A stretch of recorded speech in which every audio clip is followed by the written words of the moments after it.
Hi everyone, and welcome to the Steps to Success teacher resource. My name is Helen Tonks and I work at King Edward School Sport Partnership in Aston. We're working on this project with Central Sports Partnership, so Hannah Reid will be taking you through some of the resources in a short while. So Steps to Success is all about building physical, social and emotional skills in young people. It's a primary based resource that primarily is going to be used at home. So we're not asking teachers to do anything else in school on top of a very busy schedule at the moment. This is a resource that goes home for parents and young people to work on at home.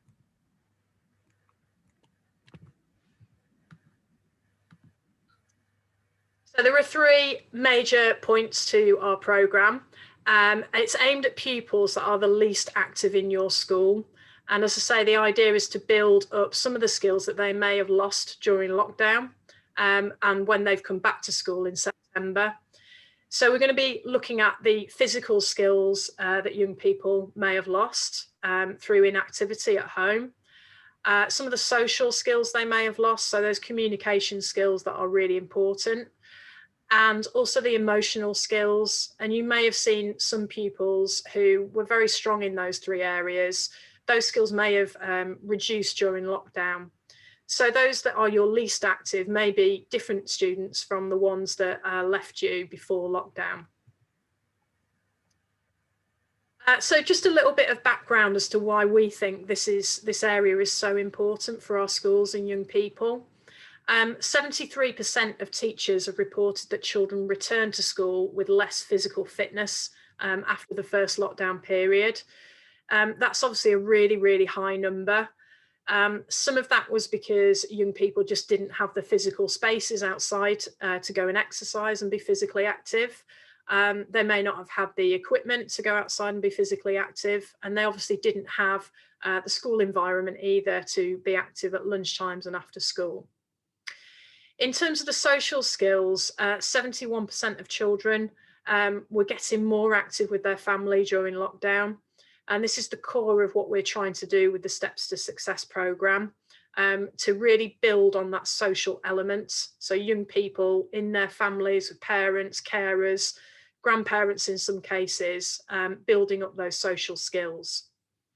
And then lastly, in terms of the emotional skills, 49% of teachers reported higher levels of anxiety, fear and mental health issues in the young people that they were teaching. That's a really, really high number. And whilst this programme won't address all of those young people, hopefully it will go some way to addressing some of those emotional needs that young people may have. And many of those young people may have lost a loved one during lockdown, and they may have been through some really difficult times. So those are the three main areas of the Steps to Success programme. In terms of how this might benefit your school, as I say, it's a home-based programme to share with parents and young people. So it shouldn't be a burden on schools and on staff that are in schools at the moment. There are four key areas that we think this programme may benefit. Firstly, personal development with your young people. This is a big part of the Ofsted framework, the new framework that's been brought in. And whilst we shouldn't be doing everything just because Ofsted might visit your school, it's a really important element of the new framework. So this sort of idea of building the young person holistically within the Ofsted framework is really important. It also impacts on the 60 active minutes agenda. We know that lots of our schools are giving young people loads of opportunities to take part in physical activity, but perhaps when they go home, that opportunity isn't there. So this programme really is aiming to try and increase physical activity for young people. Parental engagement, as I said before, parents have been really active with their young people in lockdown. So it's building on those relationships that have begun in the lockdown period. And lastly, inclusive practice. We are looking at the least active young people in your school for this programme, but it encompasses every young person and it's accessible to any young person within your school.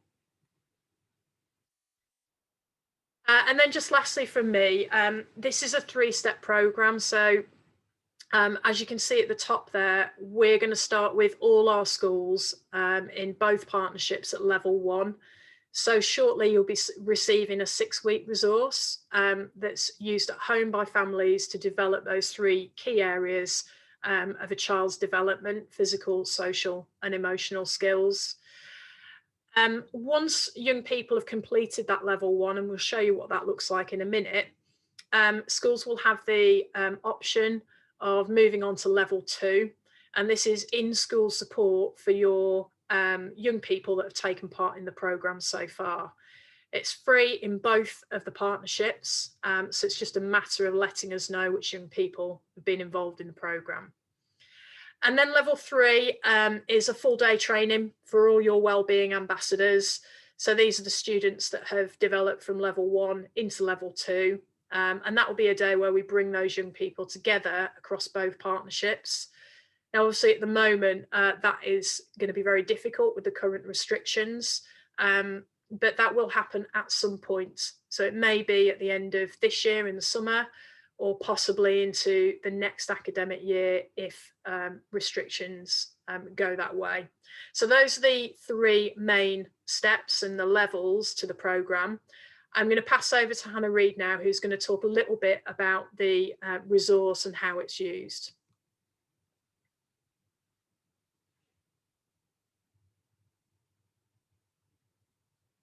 Thanks, Helen. Yes, this, as you can see, is week 1 of our programme. We've got 6 cards that will be released weekly from January, and there's no pressure to complete these as soon after Christmas. So it's just whenever it is flexible and is the right time within your school. So this is week 1 of the card, and every card looks exactly the same, but with slightly different elements to the physical, the social and the emotional strands. The idea is that the pupils themselves will select which activity within 1, 2 or 3 is best suited to them and their environment.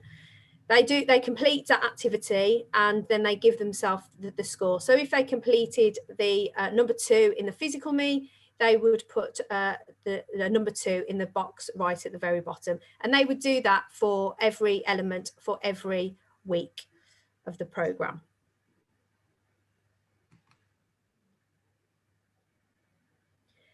This just shows you the different types of cards that we've got. Obviously, you've just seen week 1, but we've got week 2, 3, 4, 5 and 6 there, and they'll be released every week for the schools and the pupils at home to complete.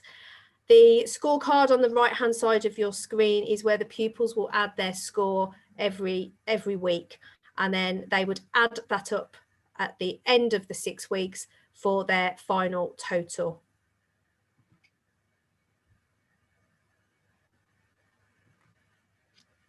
Okay, thanks, Hannah. We're now on to sort of a bit more detail about level 2 of the programme, and this is all about working with those young people who have completed level 1. You will be sent a spreadsheet to fill in with the young people that have taken part and completed the level 1 section of the programme. So what we want really is to build on that level 1 and the skills that those young people have developed, and they are going to become wellbeing ambassadors within your school. All of this part of the programme is free to buy in schools. So if you're watching this today, this element is free. And the aim is to build on those physical, social and emotional skills that young people have developed at level 1. So essentially what level 2 is training within your school with your wellbeing ambassadors. If you're in my partnership, in the King Edward partnership, that will be me that will come into your school and deliver about 90-minute session with your young people. If you're in the central partnership, it will be Hannah. And we'll be supporting those wellbeing ambassadors to complete a really simple task within your school, which focuses on the 3 key elements of the programme. All the wellbeing ambassadors will be receiving prizes, and hopefully we're going to get a design on some t-shirts or badges that's designed by one of the wellbeing ambassadors in the programme. So they'll be supported through level 2, and they'll be given structured activities to do to complete in your school. And then, as I say, level 3 is the full training day for all the wellbeing ambassadors across both partnerships. This will be bringing those young people together again to build on those key skills that they've built up during level 1 and 2 of the programme. And it's also a chance for us to celebrate all the great work that they have done at level 1, but also in your school to promote wellbeing. And just as a caveat to that, obviously, as I said before, we are subject to government guidance at the moment. So we'll be letting schools know later on in the year when the level 3 event will take place. So just lastly, I'm just going to pass back to Hannah to talk about what the next steps are for your school. Thanks, Helen. Yeah, so in terms of the next steps, hopefully this presentation has given you a little bit of a flavour of the actual programme, but you will be receiving an email from either myself or Helen with the following documents. So you will receive a teacher resource pack and a parent resource pack, which needs to go home, obviously, to the parents to help support them. The 6-week challenge resource, and also the registration for your school to access level 2 of the programme. All those things will be sent by either myself or Helen. If you do have any questions in relation to any of the content that you've seen today, please do get in touch with either Helen or myself. Our email addresses are there at the bottom of the screen. I hope you found this useful, and we look forward to going on this journey with you.